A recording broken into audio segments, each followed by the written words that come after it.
Copy SSC English second paper এই বইটি থেকে ট্যাগ কোশ্চেনের প্র্যাকটিস পড়া হচ্ছে। 64 নম্বরের 5টি প্রশ্নের সমাধান করা হবে। এ নম্বরে বলছে let us have a discussion, চলো একটা আলোচনা করা যাক। তাহলে এটা ট্যাগ হবে শ্যাল উই। বি নম্বরে বলছে time and tide wait for none, এবং সময় এবং নদীর স্রোত কারো জন্য অপেক্ষা করে না। তাহলে এটার ট্যাগ হবে ডাজ ইট, অপেক্ষা করে কি। সি নাম্বারে বলছে many of us waste our time, আমাদের মাঝে অনেকেই সময় নষ্ট করে।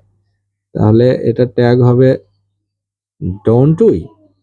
ডি নাম্বারে বলছে none could prosper in life without utilizing time, সময় সদ্ব্যবহার করা ছাড়া কেউ জীবনে সফল হতে পারে না। তাহলে এটা ট্যাগ হবে কুড দে।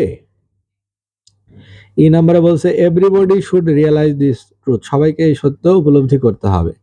তাহলে এটা ট্যাগ হবে শুডন্ট দে।